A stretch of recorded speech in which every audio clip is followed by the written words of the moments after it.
Ladies and gentlemen, could we please give a warm welcome to SWTAFE Koori Liaison Officer Uncle Lockie Eccles, Uncle Rob Lowe, Jordan Gould and Mel Stephenson to present Welcome to Country.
Như chong Piran Goody Wati Pakakai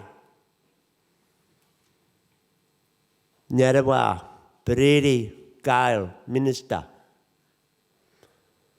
What I just said to you and what we chanted was welcome you all here to Ma Country. And what I just said, welcome brothers and sisters, and especially the Minister Gail. Young girl. Nyathu nyat linu nyamin lucky. Pa nyamin Rob. Pa new chong ma. Jordan. Pa Beriti Mel. Where is she? There she is. Sorry. Yuri. What I just said, my name is Uncle Lockie. Uncle Rob, good-looking Jordan, and young girl, Mel. Have a look at her. She's got beautiful. She's my daughter. She got it from me, the looks, I hope. We are proud Pikwarong Aboriginal people of the Gunditjmara Ma Nation. We're going to start with Jordan, who's going to do the Welcome to Country in Pikwarong language. Then Mel is going to recite it in English, and then we're going to pass it over to the Wunjit, Uncle Rob Lowe. Wunjit means chief. Thank you, Jordan. Tunarabol, Nyachima. Nawati ma menu. Ni me pa wangan wanyu. Alani. Kroki, Pongyang Put, Mogananu, Watanu, Pa Kerok, Nampum Pa, Narakito, Natwa, Niti Mirinyak, Tuk Nukwa. What Jordan just said was, welcome to Ma Country. We pay our respects to the Ma Great Spirit, ancestors, grandmothers and grandfathers. From the Ma grandmothers, grandfathers and families, welcome. This here is our country.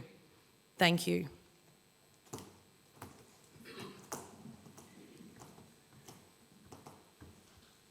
Yeah, first of all, I'd like to acknowledge and pay our respects to all the non-Indigenous and Indigenous people here tonight, but also acknowledge our neighbours, and they are Kerikjamara, Chaparong, Kunkapanut, Karayarong and Yowwich. But from the banks of the Uplands River, right across to the Umbrella, we welcome you to the traditional land of our people, Pikarong people, past and present, will look and thank you.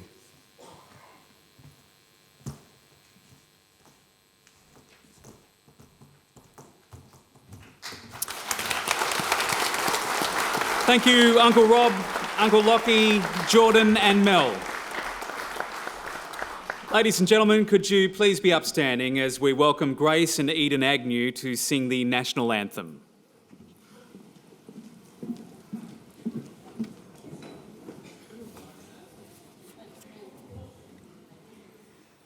Australians, oh, let us rejoice, for we are young and free, with golden soil and wealth for toil. Our home is good by sea.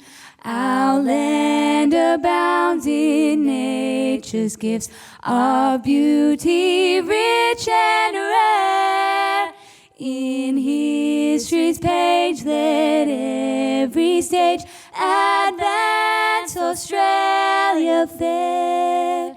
In joyful strength, and let us sing.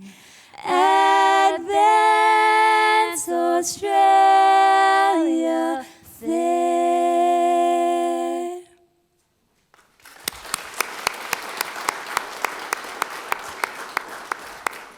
Thank you so much, Grace and Eden. What a beautiful way to start the evening. Tonight, we acknowledge the achievements of our graduating students and recognise those who have been awarded as outstanding in their respective sectors of study. We also recognise and celebrate the outstanding contributions made by individuals and organisations in setting the benchmark in the delivery of quality skills, training and workplace learning in the South West region. SWTAFE acknowledges the support of the Victorian Government.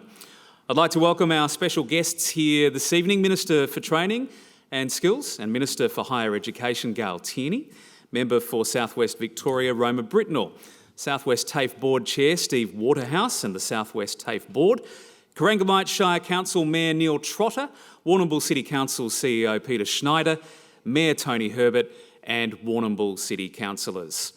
I'd also like to mention a few notable apologies this evening from Department of Education and Training Deputy Secretary Sandy Pitcher, Federal Member of Parliament Dan Tehan and Member for Western Victoria Jala Pulford.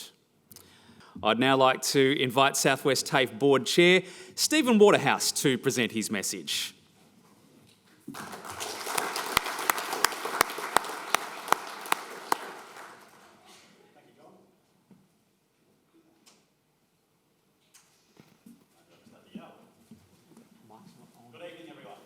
Welcome to you all. Welcome to our 2019 graduation.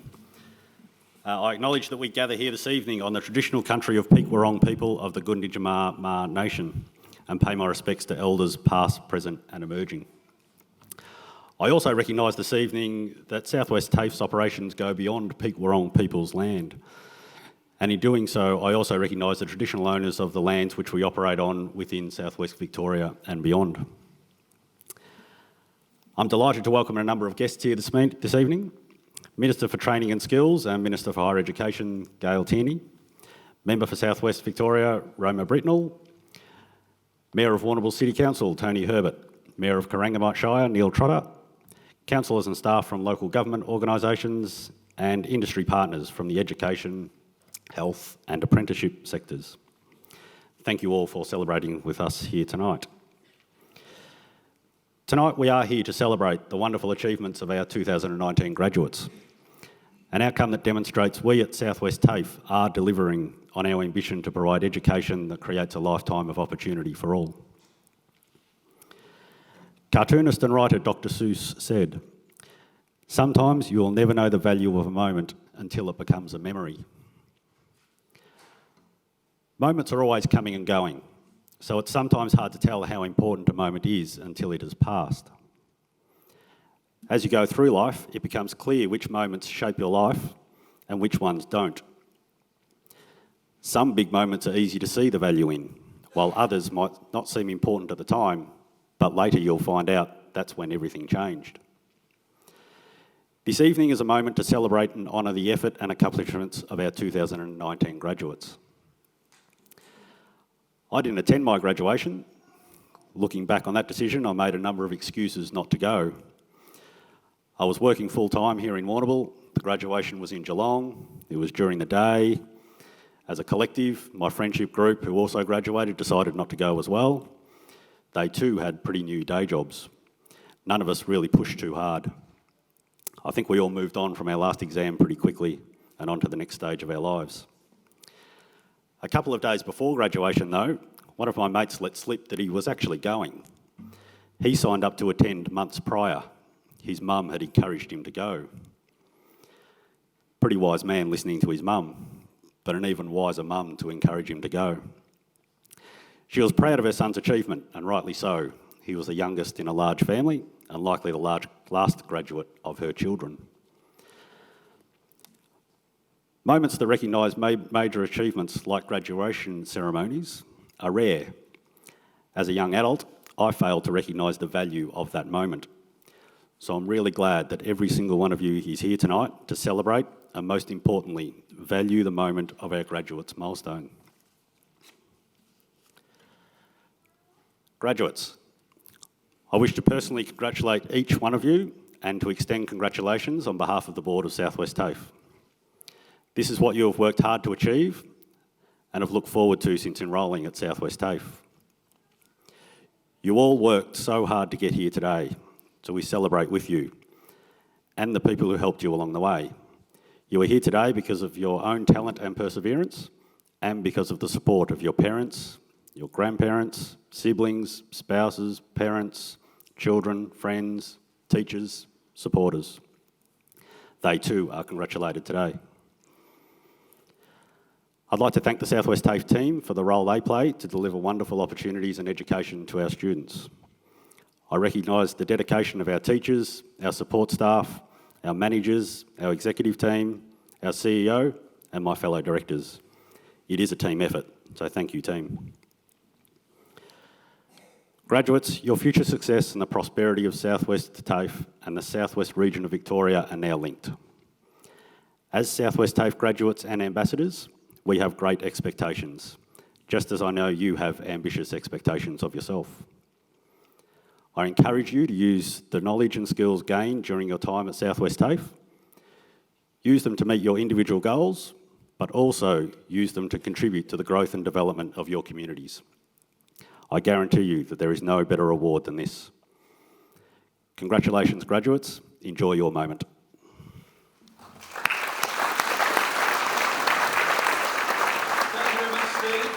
I'd now like to invite Minister for Training and Skills and Minister for Higher Education, Gail Tierney, to present her message.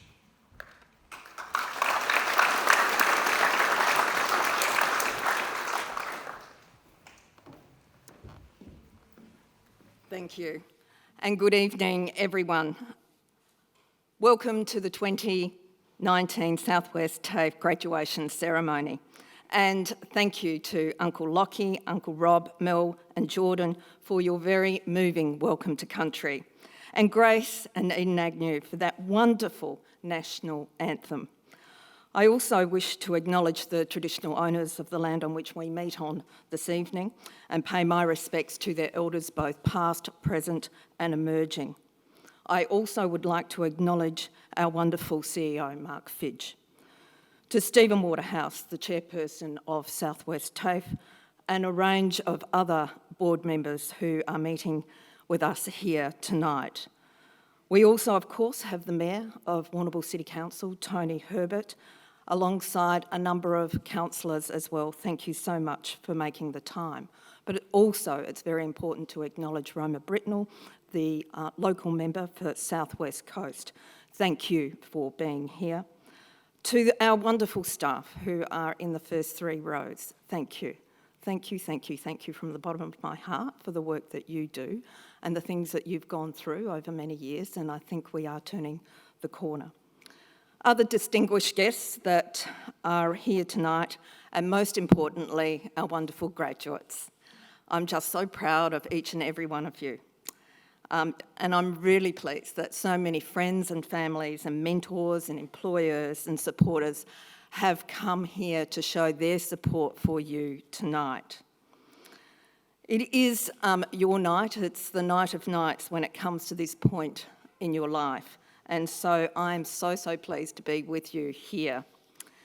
And it's great to see that enrolling in a course in Southwest TAFE can play such a major part in changing your lives for the better.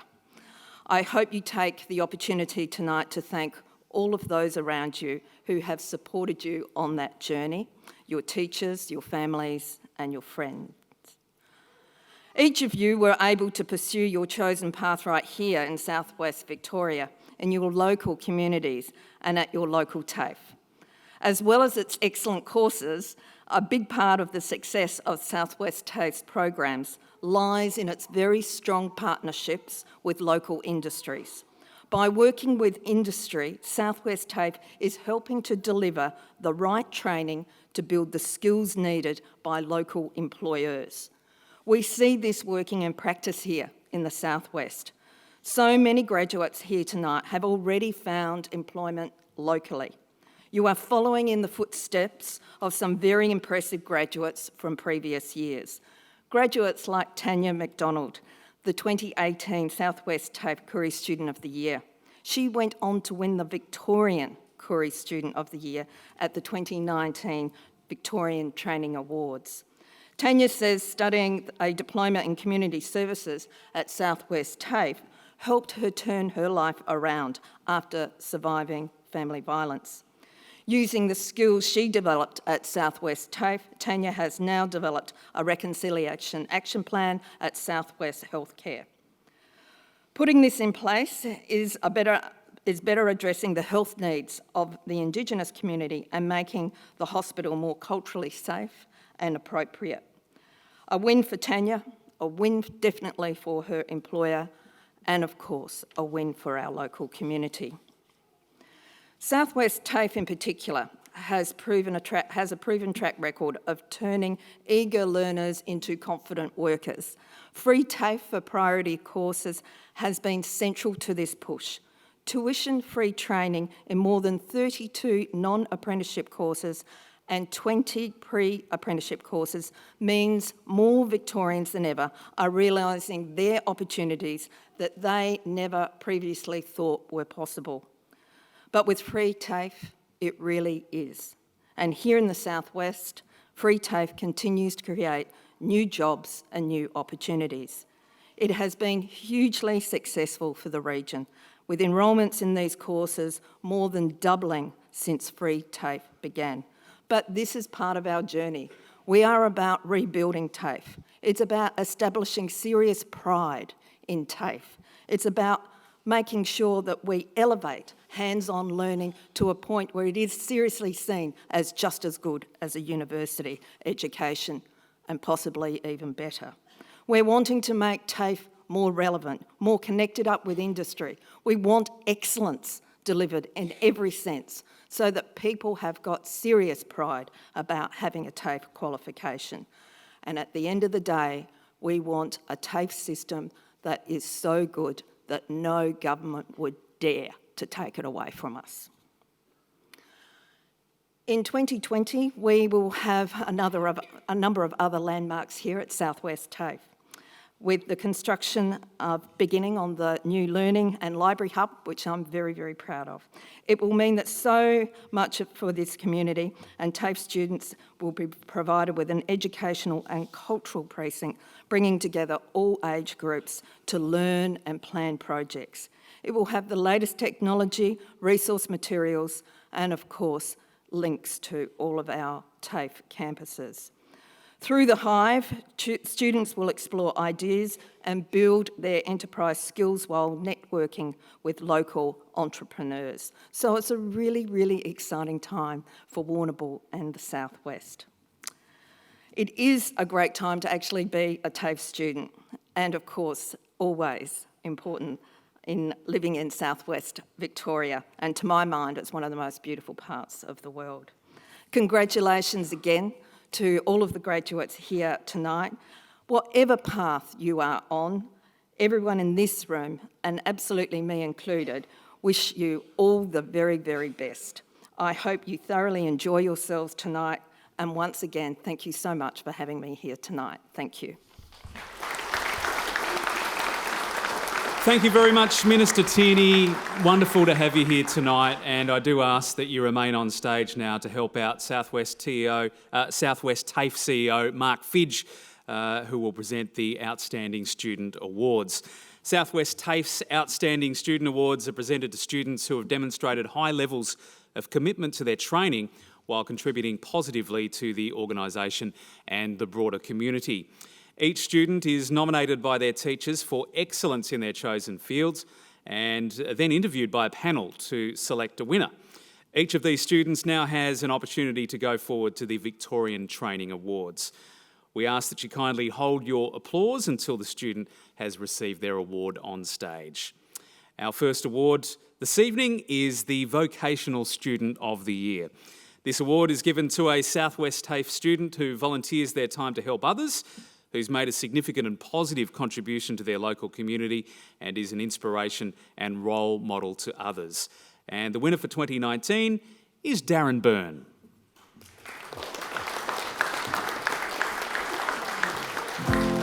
Darren Byrne has swapped his Bunnings uniform for a stethoscope and is loving his new career path. Darren had always loved the idea of nursing and caring for people, but it wasn't until he had a young family that he decided to enrol in Southwest TAFE's Diploma of Nursing. He quickly found a passion for mental health nursing and has been working towards that goal ever since. Darren has just successfully gained a position at Southwest Healthcare in the mental health unit and loves that he gets to make a difference. During his studies at Southwest TAFE, Darren was appointed to the Diploma of Nursing Advisory Group, where he helped to maintain and improve the delivery of the course. Darren spoke at these meetings on behalf of the students and showed professionalism and became a role model to all around him. As well as working at Southwest Healthcare and helping to care for his 3 children, Darren is now planning to start his Bachelor of Nursing at Deakin University. Congratulations, Darren.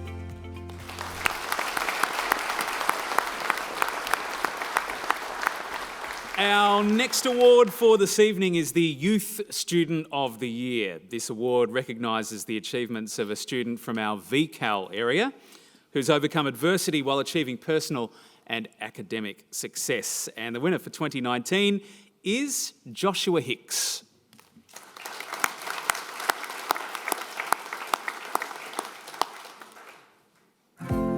Warrnambool VCAL student Josh Hicks has a new direction in life after completing Foundation, Intermediate and Senior VCAL with Southwest TAFE. Josh was experiencing anxiety early in his secondary schooling, so decided to take a break from education for 3 years. After trying a number of different options, he discovered VCAL at Southwest TAFE and it worked for him. Thanks to the teachers and support staff, he was able to overcome his anxiety and succeed in his studies. He helped drive an East Warrnambool Primary School mentoring project and taught other members of the class how to use technology. Josh impressed Southwest TAFE's Centre for Technology and Innovation team so much that he was successful in securing a volunteer position. He has plans to complement this with studies in information and digital media technology with Southwest TAFE this year. He also has plans to complete a qualification in training and assessment to one day teach in the IT field. Congratulations, Josh.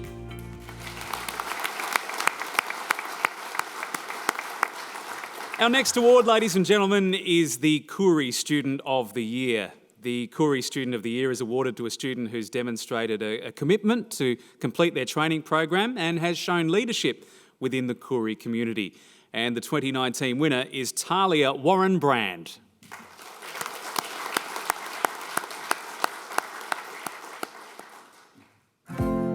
Talia Warren Brand's traineeship in business opened her eyes to a world of new possibilities. She'll complete her traineeship at Gunditj Mirring in Portland in June and is excited to have just been offered a position in the Graduate Diploma of Land and Sea Country Management at the Institute of Koori Education. During her traineeship, Talia has been involved in writing new policies and was instrumental in organising the Budgebim World Heritage celebrations in Haywood, where more than 250 people were in attendance. Talia has also assisted in compiling the organisation's annual report, designing letters to government representatives and dealing with customer inquiries.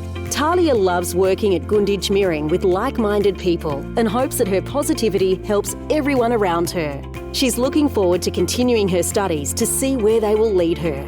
Congratulations, Talia.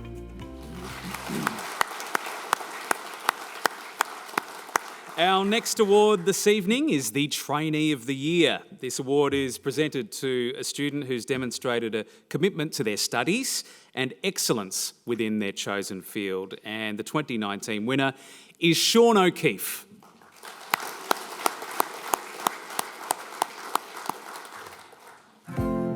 Sean O'Keefe thanks his traineeship and studies with SWTAFE for his newfound confidence and passion for the tourism industry. Sean has just completed a Certificate 3 in Tourism Traineeship at the Warrnambool Visitor Information Centre and is looking towards a career in the industry.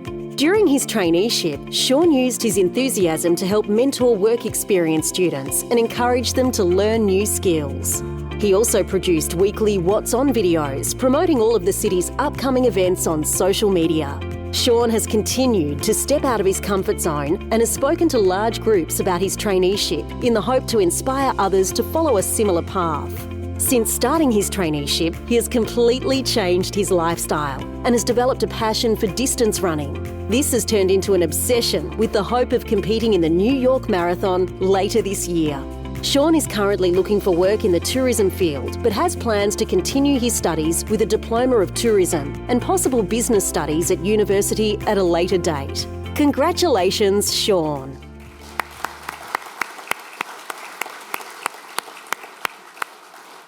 Our final award is the Apprentice of the Year. Now, this award recognises an apprentice's ability to demonstrate an exemplary work ethic and a strong commitment to their training in the workplace and at TAFE. And the winner for 2019 is Shona McGuigan.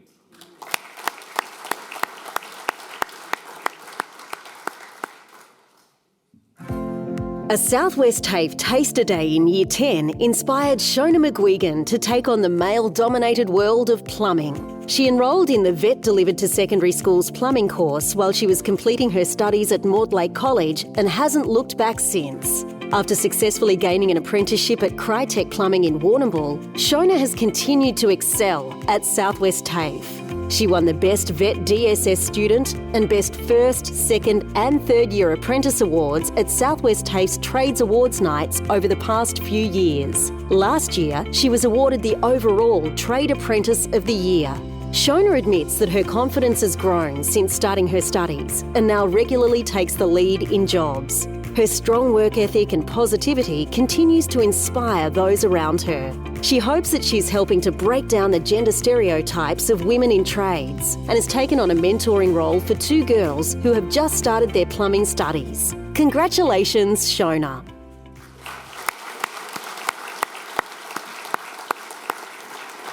Congratulations to all of our outstanding Student Award winners. We're very, very proud of your achievements and we do wish you all the very best in your future endeavours. We'd also like to congratulate all of the nominees for these awards. Anna Martin, Catherine Millard, Deborah Saunders, Courtney Earls, Georgia McKenzie, Daryl Robinson, Sandy Noonan, Jyoti Chauhan, Loretta Williams, Maggie Klein, Shannon Philp, Chloe McIrvale and Prue Albert. And also a big thank you to Mark and Minister Tierney. We'd now like to present the Deakin University Pathways Award tonight, and I would like to invite Deakin University Warrnambool Campus Director Alastair McCosh to the stage to help present this award. We'll give him a round of applause, I reckon. He deserves it. This award is given to a Southwest TAFE Advanced Diploma or Diploma graduate who's demonstrated outstanding qualities in preparing themselves to undertake higher studies. Students continuing their studies at Deakin University can apply for this award, and an interview panel of Deakin and Southwest TAFE staff selects a winner. And this year, we have two winners. And the first of those is Hilary Lafferty. Hilary has just completed her Diploma of Community Services at Southwest TAFE in Warrnambool. Hilary said her studies had ignited a passion for working in the community services sector and given her the confidence to continue her studies to start a Bachelor of Social Work at Deakin University. Hilary is now working just over the road at Brophy as a youth support worker in the youth homelessness field. And she's one day hoping to bring her two passions together and run her own equine-assisted therapy program. Congratulations, Hilary.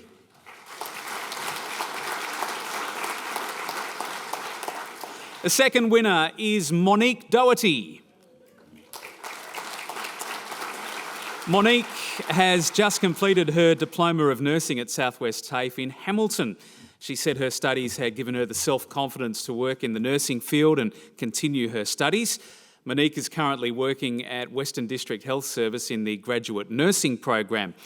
Monique will start her Bachelor of Nursing at Deakin in July and is one day hoping to work in paediatrics or midwifery. Congratulations, Monique. And thank you, Alistair. I'd now like to welcome our guest speaker for this evening. His name is Paul Watkins.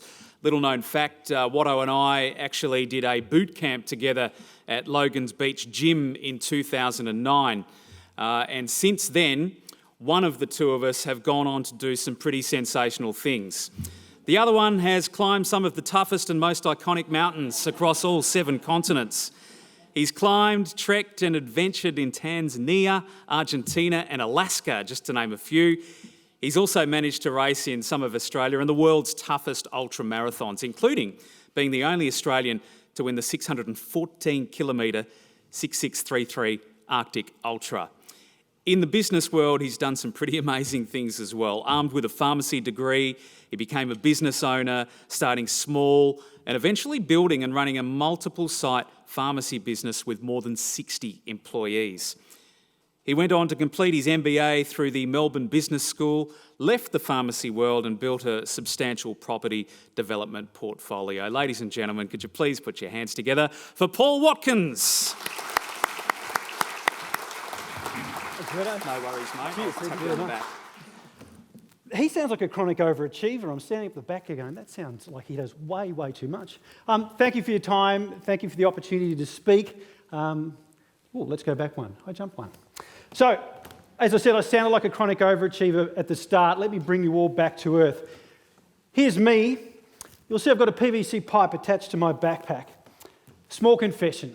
I once spent a month climbing in the Andes in South America, carrying a PVC pipe full of my own poo. Just going to let that sink in for a moment. Now, I know as a keynote speech at a graduation, you're probably hoping for something a little more intellectual, but this is where we're starting and we'll hopefully go up from here. I wouldn't be surprised if you had questions about how one carries a pipe of their own poo for a month. Allow me to explain. We're on an expedition to climb what's called the Sentinel of Stone, which is a mountain called Aconcagua. You'll never need to know that. It's never coming up in trivia. It's the highest peak in the southern and western hemispheres, and to climb anything larger, you have to go to the Himalayas. It's the only place you'll find something higher. But it's in a national park, so before you can climb, you have to get a permit from the rangers. And one of the conditions of the permit is that you promise to leave no waste behind. No waste at all. And to assist you in that endeavour, they give you your very own PVC pipe. And spending your time up there, the pipe is for number 2s. Now that's fine when you're up high and it's freezing cold and everything freezes immediately. On the long trek out through the Rio Vargas Valley when it's about 35 degrees every day, that's less than ideal. But you get to the ranger station when you're finished and you give them the permit that you've paid for and you return the pipe. And they say, Mr. Watkins, how long were you climbing for? I was there for a month. Here's my pipe. And they weigh it. This is a true story, by the way. And they weigh it and they go, well, if you're there for 30 days, it should weigh roughly this much. And if it's about correct, they say thank you, you're free to go. If it's underweight, they fine you because they assume you've left something behind. And if it's overweight, they ask you to stay, they bring out the office staff, and there's a round of applause and a celebration. That last part may not be entirely true. Sadly for me though, in terms of weird things that I've done, that is the tip of the iceberg. There was also the time when I was just outside the Arctic Circle in northern Canada at a place called Dawson, in a little pub, and I had a shot of Yukon Jack whiskey, which doesn't sound very exciting or weird, except when I tell you that there was a floating human preserved toe in the shot of whiskey. If you don't want to see a human preserved toe, check the floor for about 3 seconds now. If you've always wondered what a preserved human toe looks like, it looks like that. I'm going to move on swiftly. Now, no one believes me. They're like, sure, that's a made-up story. So I have video evidence. They unceremoniously just throw it into the shot.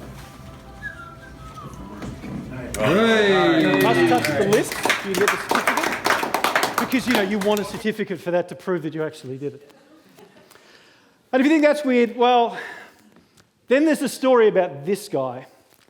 I'm going to save that story and we're going to come back to it in a little bit. This is my Russian friend, and we'll talk about him a little later. Bottom line is this. After spending about 15 years climbing, being in really, really cold places, hanging off really, really weird mountains, and living in luxurious hotels, when I present, I invariably get asked 2 questions. And the first question is this. So you're in the middle of Antarctica, and it's minus 37 and it's blowing a gale. What do you do when you need to go to the toilet? How does that work? Well, you go to the toilet. This is the middle of Antarctica. I was there in 2009, digging up some stuff, and way down the bottom you might be able to see there's a little flag that identifies the unisex bathroom, which is this. It's just a bucket and a bag. The sad rule is if you're the last to use it and the bucket is now full, you win a prize, and the prize is the bag, and you now carry that for the remainder of the expedition. That's my last poo story. You can relax now. The other question I get is this. Why? Not why do you go to the toilet, but why do you do any of this at all? What possesses what appears to be a relatively intelligent human being to strap on a pack that weighs as much as they do and climb up mountains where not everyone always comes home? What possesses a person to go running in the Arctic Circle day and night for over a week, knowing that you're going to end up looking like a frozen human popsicle? Why do people go out and push their bodies to the extreme to do these, what some would class as weird things? You often get 2 answers. Now, in the climbing world, you often get, because it was there, which I think is a terrible answer. I think it's a flippant answer. And the reason I feel that is it disrespects the amount of work and planning and training and dedication that people put into making these expeditions happen. It's disrespectful to people who do all of that work and through potentially no fault of their own are still unsuccessful. But most of all, it devalues the need for people to go out and have an adventure and create their own story. What do I think is a better question to the answer of why?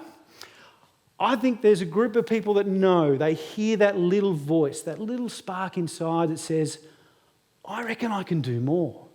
I want to test myself, put myself out against the elements and see what I'm capable of. And I think some people can hear that voice and they're really good at dealing with that voice. Weird people like me who'll then go out and do the weird things that I do.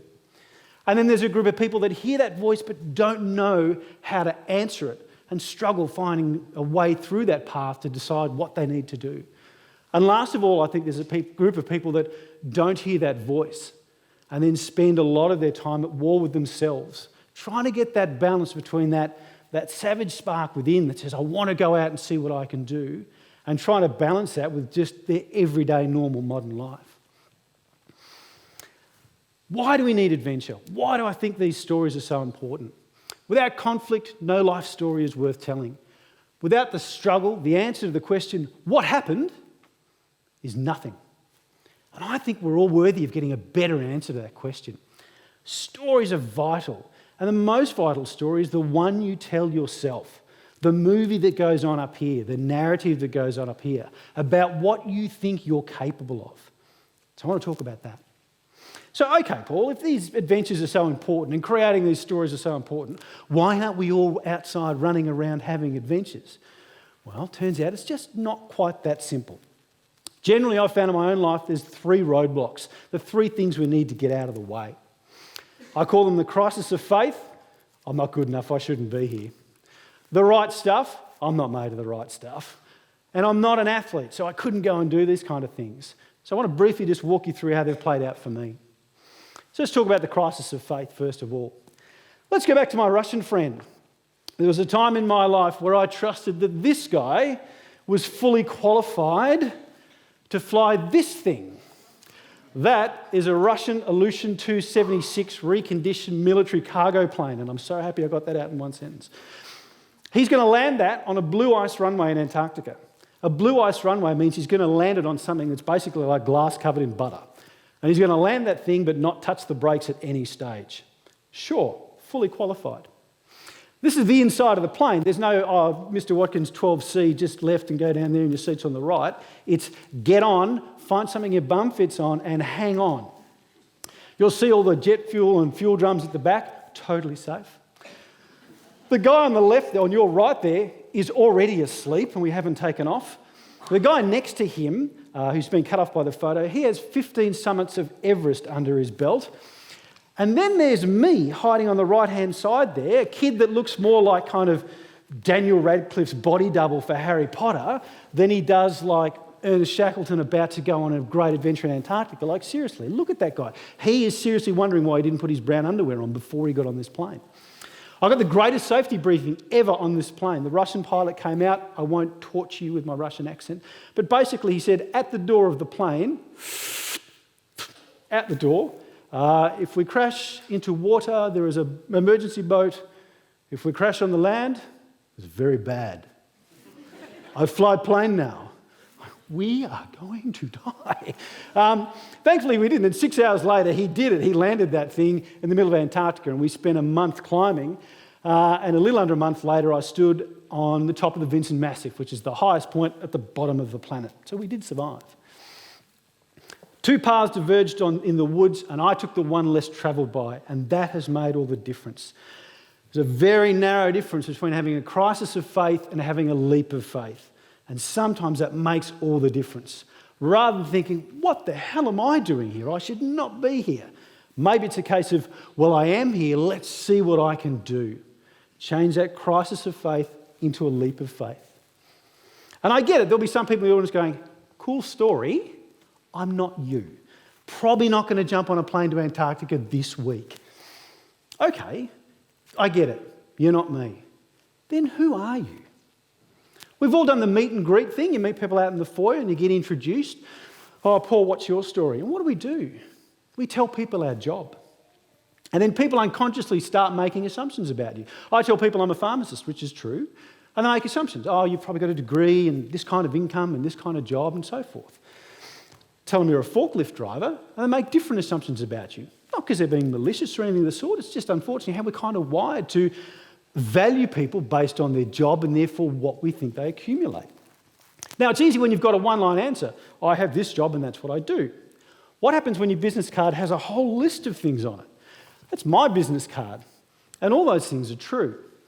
I'm a terrible person because I play a game at some of these events and give different people different answers to see how they treat me. I tell them I'm a pharmacist and they treat me one way. I tell other people I'm a forklift driver, which is also true, and they treat me a different way. What's really interesting is when you give people a job that does not have a pay packet attached. I'm a stay-at-home dad for a lot of the week, which is also true. And that stumps people. Because they're like, well, I don't know what you earn anymore. I don't know how you fit into the social height. You're a dad who stays at home. I have trouble trying to figure out where you fit. The crisis of faith occurs not because you're not worthy. It's because you're not ready to believe in yourself. You've forgotten who you really are. And yes, awkwardly, I just quoted myself. But I'd attributed quotes to everybody else, so I had to be fair. Step 1, you are not your job. You are far more. You are made of greater stuff, which leads me to point 2. You are made of the right stuff. If it was really organised, I'd have like New Kids on the Block play the right stuff behind me, but I'm not that organised. Now, many of you think, that's him as a young child in primary school. No, that is just me without a beard. That's how many years it takes off, according to my mother. The nerdy little kid turned into the really nerdy high school guy, who turned into the workaholic pharmacist who got really good at working a lot of hours, eating fast food, being good at PlayStation and not having any kind of social life. And then that guy somehow turned into a guy who competed in, as Verdo mentioned, a 614-kilometre ultramarathon in the Arctic Circle, one of the world's toughest races. I didn't just race it, I won it. And people go, there's a little bit of a disconnect there between debate team and chess club guy here, dude in the Arctic Circle there. And I like that disconnect because it opens the door for people to go, if he can make that leap, what could I possibly do? Well, here's a couple of things for you to think about. This is why I think you're made of the right stuff, and why I figured out I was made of the right stuff. Quick biology lesson for you. You are the expression of your DNA. Where did you get your DNA from? Your parents. What did they do to give it to you? They had to do something very special. And no, not love each other in a very special way. They had to survive. They had to live. And their grandparents had to survive and have kids, and their great-grandparents had to survive and have kids. If anywhere along that chain you stumbled and fell, your DNA didn't get passed on and you wouldn't be here. You're here because you come from a long line of survivors and winners. People who didn't win a Darwin Award. Ever heard of a Darwin Award? A Darwin Award is given to people who remove themselves from the gene pool through spectacular acts of stupidity. So to thank them, we give them an award. As an example, last year's winner saw what he thought was an injured bear on the side of the road and thought he would take a selfie with it because that was intelligent. And his friends thought, we'll video it, that'll be fantastic, which gave them perfect footage of their friend meeting his untimely demise due to a full-grown, completely uninjured and recently aroused bear. Bottom line is, your DNA has survived 1,000 battles and 1,000 victories and it's got you here. You are already made of all the right stuff that you need. Quick little bit of history for you. Go back as far as you want, and we started in small tribes, probably families. And in a little group, you have a big identity. But as we've moved through history, our identity has started to shrink a little bit. Whether it's through big religions that assimilated little customs into bigger customs, whether it was through continent-spanning empires, I'm a citizen of Rome, to bring you into those empires, or whether it's even just major corporations today, the all-pervasive, social media and Google and so forth. Now we've been pushed into big tribes, and when you're in a big tribe, you only have a little identity. Ask someone who runs a warehouse. Is it easier to stock 1,000 or 1,000,000 different parts or 1,000,000 of the same part? It's always easier to have 1,000,000 of the same parts. And that's why I think it's important that we must go out and have our own story and find our own identity again. Last little bit, political science. I think a lot of us know that we're a little lost at sea, that we're looking for that individual story, that identity that is uniquely you. And I think it's very easy these days for people to try and set up tribes for no other purpose than vilifying that tribe because they're not us. And that is dangerous. How do we fight that? Have your own identity. Have your own yardstick that measures your worth and your value beyond what you do and what your business card says you are worth. Each of us carries a grain of primordial spark. This is what I'm talking about. The wolves at the door. You come from a long history of barbarians and conquerors and adventurers. Last but not least, the roadblock. That's a cool story, man, but I'm not an athlete. I get asked to come out and speak because of photos like this. And people go, that's great, but I'm not an athlete. You know what I am? I'm a dad, I'm a parent, I've got commitments, I've got a job, I've got all these things, and I still get scared. Well, guess what? So do I. I'm still a dad, I've got kids and I've got commitments, and I still get scared. And that's okay. Welcome to the human race. That just makes you normal. I've climbed the Kokoda Trail, done the Kokoda Track twice. When you do the Kokoda track, you can do it two ways. You can do it with a porter or without. And a porter is a local guide who will carry your bags if you're unable to do it yourself. And the first time I did it, I definitely had a porter. I had my fancy new Kathmandu boots on and my special sweat wicking top. He rocked up in thongs and he picked up my backpack like it weighed nothing and he took off, and I don't think he broke a sweat for the whole week. I clearly did. I went back 10 years later and did it, carried my own pack, didn't need a porter, and had a vastly different experience. It's very easy to look at the photo on the right and tell yourself a story of going, well, I couldn't do that, look at him. He's got a big pack, he looks weirdly happy about the whole thing. I couldn't do that. I could only do that and look happy about it because I spent 10 years being rubbish at it. Give yourself the opportunity and the time and the chance to grow and develop. Let's come back. Remember that race I told you about? I've probably ear-bashed a lot of people in this room about it. Before I won it in 2019, I abysmally failed at it. I've done that race twice. I also did it in 2017, and I barely made it halfway before admitting complete defeat, broken emotionally, mentally and physically, and tapped out and was hauled off the course by the medics. People often say to me, you've won a race. Surely you're an athlete. I don't class myself as an athlete. I don't have great VO2 max or special things in my cells or anything that allows me to be a natural athlete. I'm a nerdy dad. And I love calling myself that because it takes the label thing off. If you call yourself an athlete, people put all these expectations of you. No one expects the nerdy dad to win. So take that label away, don't carry it around with you, and give yourself the freedom to do whatever it is you want. How did I do it if I'm not an athlete? I just outworked everyone. I just stayed mentally strong and emotionally strong longer than the people behind me. And that's not a unique skill set. Everyone has that. That's the discipline, that's the mindset, and that's the sacrifice you need to go out and do whatever it is you want to do. No one expects the nerdy dad to win. Okay, cool. So I've got all that. I'm going to have a leap of faith. I'm made of the right stuff and I'm not an athlete. What happens next? I have no idea. That's up to you. That's the beauty of it all. It has to be your story. You have to choose that path. It's your movie. You're going to write the script. Who knows? Maybe you go do a fun run and the fun run turns into a marathon and the marathon turns into an ultra marathon and then you go do some stupid 600-kilometre race in the Arctic. Alternatively, that may just be me and you may have your own adventure. Bottom line is, be you. Find the story that is uniquely you and go live it and embrace it based on your own yardstick.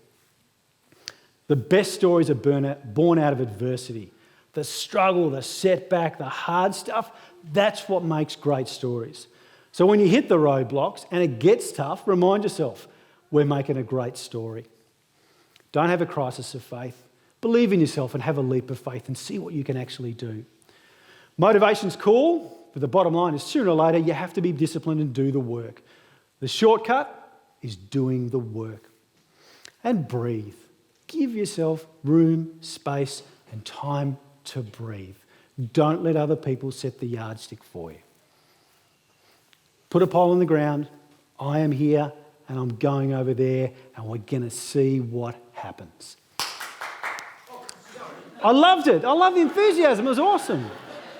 I should be clapping you. It was great. Having said that, I've only got 2 slides, so I love your preparation. And if all that, you're like, dude, that's a lot to remember. What can you just give me the cliff notes? Give me the short version. This, be naive enough to start and be stubborn enough to finish. If you like visuals, that's what that looks like. 2017 in the Arctic race, that is naive enough to start. 2 years later, that's stubborn enough to finish, if you're wondering what it looks like. And so next time someone asks you what happened, you might be able to whip up a photo like that and go, let me tell you a story. Thank you. We can clap now. Clap. Thank you very much. Thanks, John. How inspirational is that man? Absolutely incredible. Hopefully you've all taken something home or will take something home from that tonight. Thanks again, Paul. Another round of applause for Paul Watkins. Ladies and gentlemen, I'd now like to invite CEO Mark Fidge and Board Chair Steve Waterhouse to present the Industry and Community Collaboration Awards.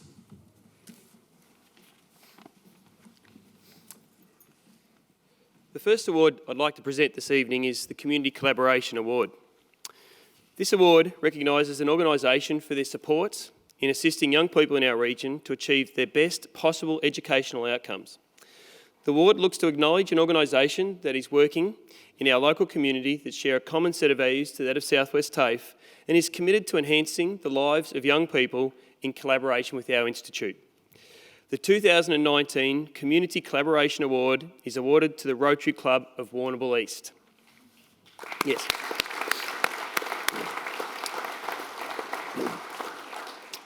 As Paul Atek from the Rotary Club of Warrnambool East makes his way up, I'll just read a little bit about the relationship that we have with this particular organisation.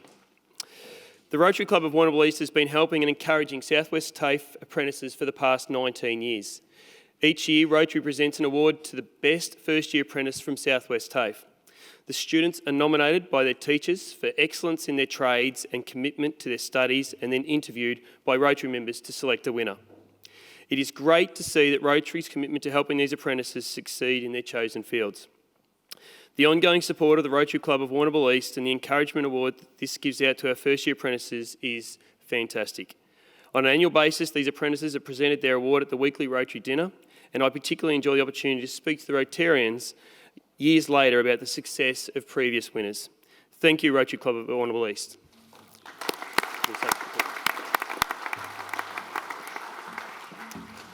Thank you, Mark, and welcome everyone. I'd like to thank Southwest TAFE for this award, and I'm very proud on behalf of the Rotary Club of Warrnambool East to accept it. It started over 20 years ago when Dennis Murphy, a Rotarian, approached the then Assistant Director of Operations, Terry Baker, in regard to an award. And prior to that, there was already an Apprenticeship of the Year award by another Rotary Club. So they then thought, well, what will we do? And the idea came up with a first-year apprenticeship award, an award that could not only recognise the accomplishments of that first-year person, but also it was aimed to support and encourage that person to continue on the journey that they were just starting. Now, this award would not be possible if it wasn't without the cooperation of Southwest TAFE and the way we work together. They provide organisation and administrative support. It would not be possible if the instructors were not willing to nominate someone for the award, and it definitely would not be possible if the young people weren't willing to participate.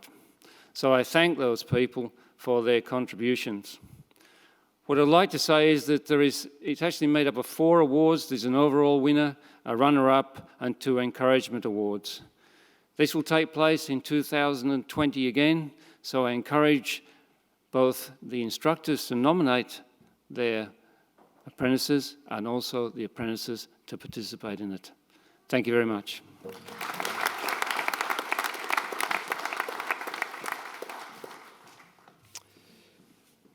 And the next award I'd like to present this evening is the Industry Collaboration Award.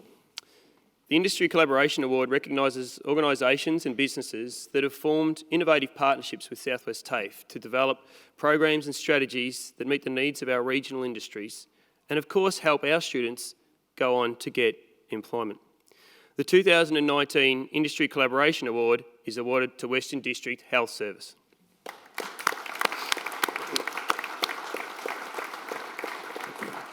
I'll invite Western District Health Service CEO Rowan Fitzgerald to the stage, and just as he makes his way up, I'll read out a little bit about our relationship.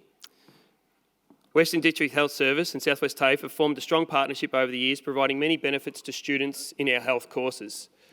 Our diploma of nursing students have had the opportunity for placements in aged care, subacute, acute, community and mental health areas, and our individual support students have also completed placements at WDHS. WDHS representatives also regularly attend our nursing advisory group meetings and provide industry representation for our ANMAC accreditation. Not only does the organisation assist in improving our courses and taking students for placement, it also offers a graduate year and employment opportunities for our diploma of nursing students.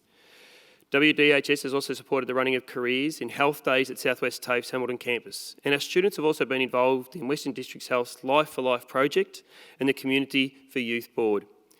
And more recently, and really importantly, WDHS has been the lead industry partner in trialling and implementing the products of the new work mindset across our aged care workforce, an initiative funded by the Victorian Government, and we hope that as a result of this relationship, we will be in a position to provide a solution to the Aged Care Royal Commission through our piloted micro-credentialed skills training. Thank you to Rowan and Western District Health Service.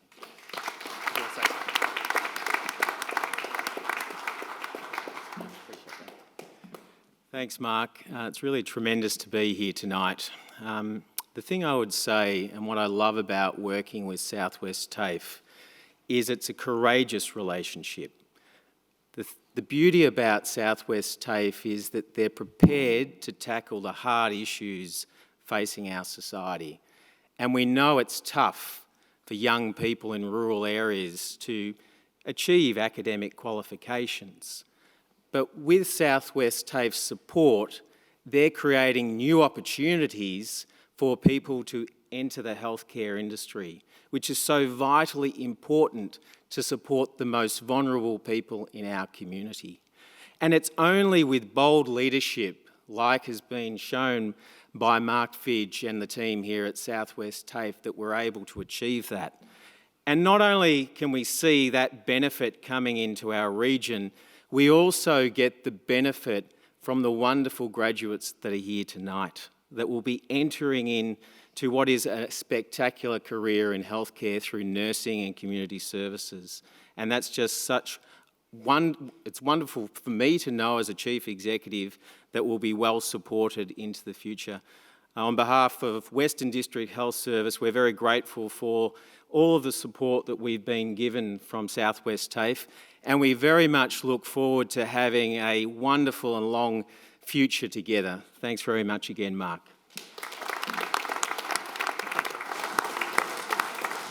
Well done, thank you, Rowan. I'd also like to ask Mark and Steve to remain on stage right now while we start the presentation of our 2019 graduating students. At Southwest TAFE, we're so very proud of our graduating students of 2019. These students are studying at one of the highest nationally recognised vocational qualification levels available. Many are studying to further their careers, while others are completing qualifications that will hold them in fine stead to gain employment in their chosen fields. Our first students to graduate are from the Diploma of Accounting. Would you please put your hands together and keep that applause flowing over the next few minutes. First of all, Heather Bryan, Kim Guthrie, Nicole Kinnersley, Diploma of Agronomy, Donald Reardon, Diploma of Beauty Therapy, Lily Aitken, Elizabeth Atwood, Georgia McKenzie, Jade Muller, Elizabeth Rogers, Catherine Shipp, Brittany Van Houten, Diploma of Community Services, John Benson, Jelly Figuration, Cherie G, Hilary Lafferty, Anna Martin, James Smith,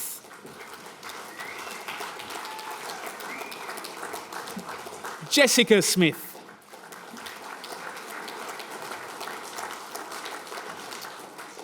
Diploma of Leadership and Management, Rachel Coles, Christopher Kendall, Ricky Leonard, Wendy Lever Henderson, Warwick McEachin, and Daniel Rook.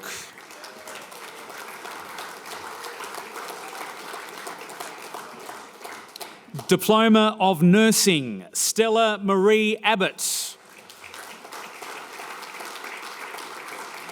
Veronica Baird. Amber Balzan. Marley Birmingham. Michael Brewer. Darren Byrne. Kayla Caulfield. Simone Coleman. Coral Collins. Monique Doherty. Maggie Doolan. Dina Ferreira. Nicole Hogan. Sakato Kamath. Courtney Crans. Samuel McEachin. Jamie Lee Mead. Shakira Naylor. Megan Pettingill. Brianna Ryan. Lainey Ryan. Amelia Smith. Jessica Stewart. Roberta Tucker. Shelley Urch. Joy Wakefield.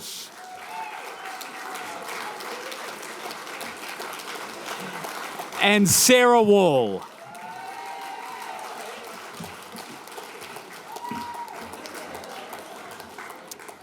Diploma of Remedial Massage, Sophie Day. Sharon Howe. And Madison O'Flynn.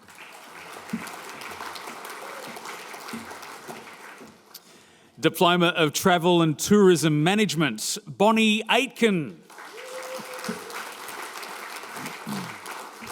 Catherine Millard. Ellen Troich. And Loretta Williams.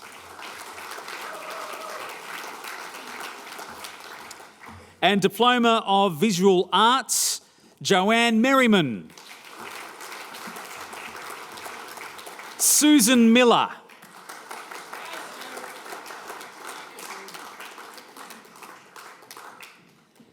Sandra Noonan. And Deborah Saunders.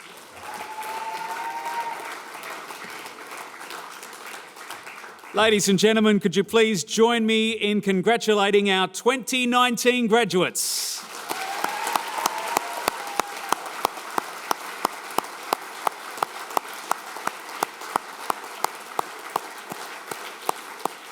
I'd now like to welcome back Southwest TAFE CEO Mark Fidge to present his message.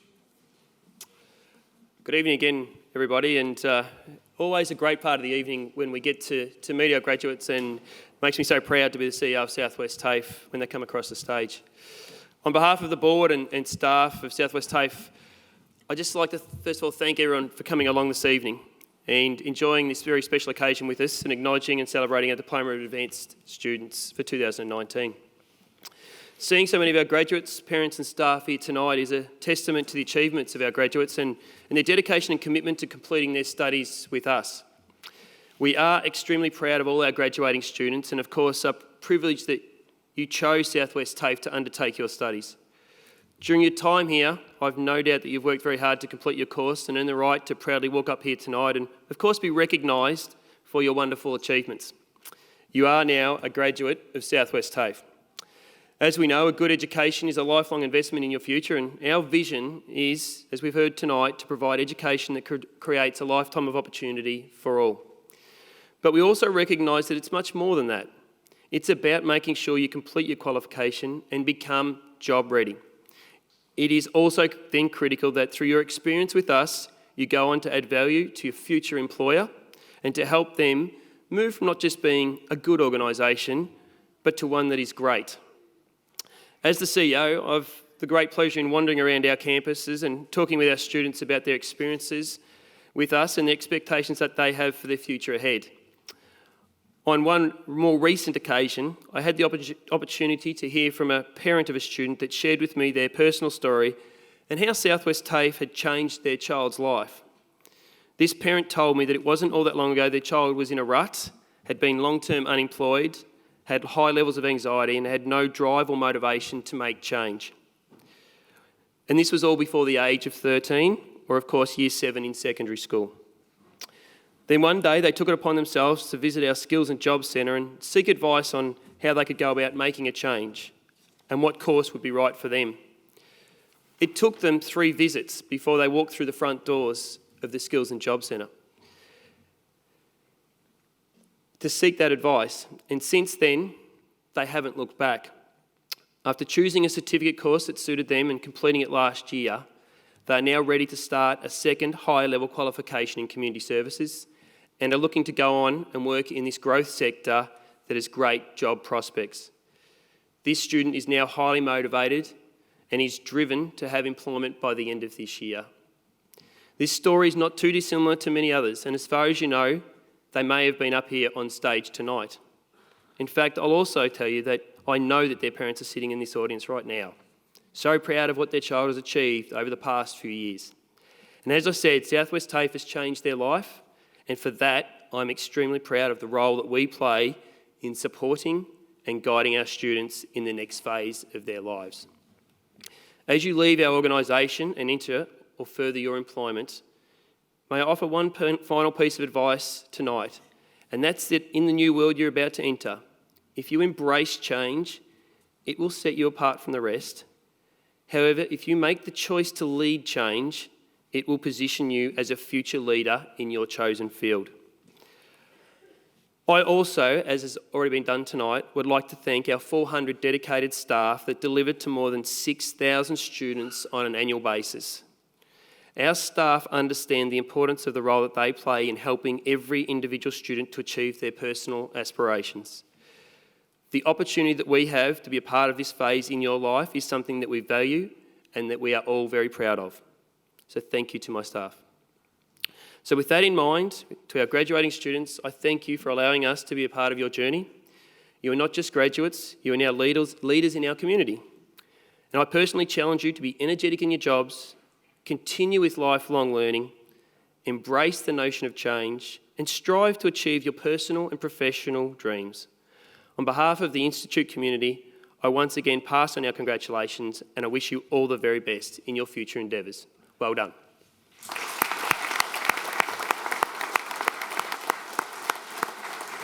Thank you very much, Mark.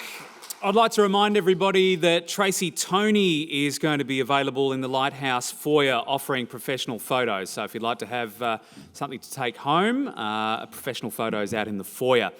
I would now like to ask all of our 2019 graduating students to please stand and put their hands together to thank their families and friends who have supported them on their educational journey.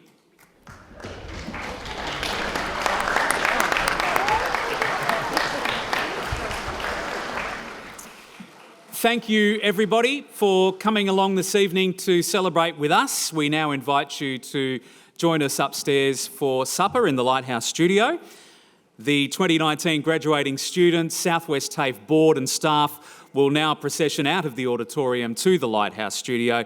Guests, please remain seated while they do this. And could you please put your hands together and join me in congratulating our 2019 graduating students.